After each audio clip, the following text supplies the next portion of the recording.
Welcome back to కాచా kitchen అండి. అందరూ బాగున్నారా? మేము కూడా బాగున్నామండి. కొత్త రెసిపీతో మీ ముందుకు వచ్చానండి. మజ్జిగ చారు చేస్తున్నాను చూడండి. దాంట్లో ఆవకాయ పచ్చడి వేసి చేస్తున్నాను చూడండి.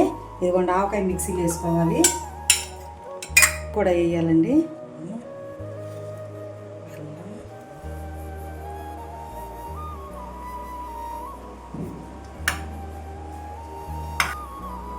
ఇదిగోండి మిక్సీ పట్టుకుంటున్నాను చూడండి. ఇవన్నీ వేసి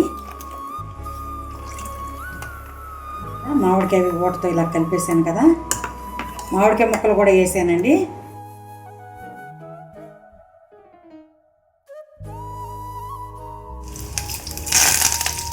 ఉల్లిపాయలు వేస్తున్నాను. ఉల్లిపాయలు ఎక్కువ వేయకూడదు. ఎంతో టేస్టీగా ఉండే ఆవకాయ పెరుగు పచ్చడి అండి రెడీ అయిపోయింది. Bye friends.